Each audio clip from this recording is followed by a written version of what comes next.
these are the type of flowers I did for you for Mother's Day.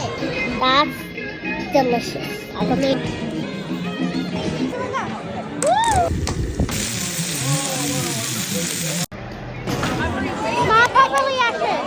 Super busy talaga ang mga Disney princess ngayong araw ng Sunday, tita. Ang dami naming schedule from morning, lunch to dinner. Charing. So today, may school activity sila ni Ashid, no, for a cause. Nag-raise sila ng money. So, nagawa kami ng mga, sausage rolls. Yan yung idodonate namin. Tapos, ibebenta nila. Tapos, same din ng mga ibang mga mothers, no. So, nauna na sila ni Daddy doon kasi na-late ako ng konti. Kasi magluto pa man ako para na sa simbahan, tita. Ito yung para sa simbahan. Medyo little bites lang. Ito yung big ones kasi yun ang ibenta. Ito sa breakfast after ng misa. So, nag-drop ako doon ng pagkain sa church. Kaya na-late ako ng konti, nauna na sila ni Daddy. So si Ashid, nakailang lap na tita ng ikot-ikot dyan kasi in every lap may stickers ka. Tapos pag nakasampu ka ng laps, doon ka na magkaka-trophy, magkaka-medal pala, I mean. So gintirada ni Ashid, lampas ng 10. Grabe ang energy. Kasi ang importante naman dyan, nag-enjoy yung mga bata. Tapos yung mga parents, nag-chika-chika at the same time, nagkakain-kain. Kaya kami nga din ulit ang magbili ng aming mga gindonate. Yung activity nila ni Ashid mag-start ng 9, tapos yung mass namin dito is 9:30. So actually Filipino ang mag-serve ng breakfast ngayon. Pero nagsabi na ko kay Papa Jesus, na mag-absent kami muna ngayon. Kay yun na nga, si Ashid gusto niya nandun kami lahat. Kasi may family photo man yan at the end, tita. So hindi namin gusto na ma-miss din ng anak namin. Kasi alam niya, very excited na yan siya, tita. Kaya doon sa school pa lang nila, alam na nila mga bata na may mga laro-laro sila by Sunday. It so happen talaga na Sunday. Sabi ko nga sana mga tanghali lang, no? Para makasimba-simba muna kami ng una. Pero close man kami ni Papa Jesus, Tapos tita, yung aking sausage rolls, nakita ko parang napakyaw ng babae. Sabi ni ate, kay mami na ang nagawa. Sabi ng babae, oh, this is the most yummiest sausage rolls ever. Oh. Siguro sabi alam yun kasi andun man ako nag-bake mo. Pero sabi niya talaga masarap kaya dinamihan niya na kay pang hanggang dinner na ko, no? O madami din dito kaso itong iba tita mga sweets yung akin kasi medyo savory ba o karamihan din kasi sa display tita tsaka yung mga donations mga puro sweets ba o yung iba nagabit-bit na lang yan pa uwi para yan sa magkapi-kapi sila later on. So expect mo na yung sausage rolls ko tita maubos gitya together sa hotdog nila din na ginabenta, no? So padayon pa rin si Ashrid kay gusto niya talaga na maglaro pa lahat-lahat. While si ate naman nag-spend ng aming 1 million dyan. Lahat ng mga sweets ginatirada ni ate. Though, ewan ko na lang ng bata na ito, puro sweets.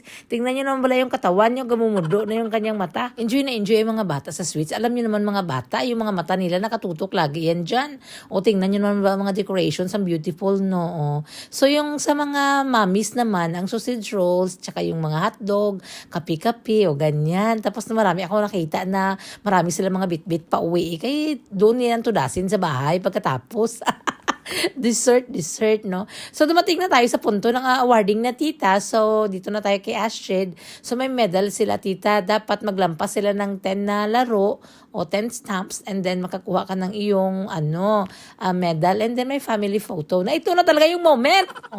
Na gusto-gusto talaga namin. Kaya hindi dapat kompleto kami. Si auntie, si uncle, si ate, tsaka si Inday. Diba, bongga? Andito din si Maggie. Ang mama niya Filipino din yan. Ang friend din niya ni Ashrid. But then iba sila ng ng schedule ng time. So hindi sila masyado classmate.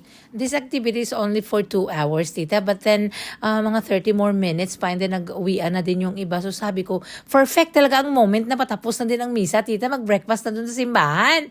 Nagbili-bili lang yung mga bata ng mga dalhin namin sa bahay kasi medyo mura nga. Pagdating namin dito sa simbahan, kainan na naman, te. Ay, dami-dami ang mga nag-serve dito. Ay, maliit ang trabaho pero ang nagatrabaho ang dami-dami.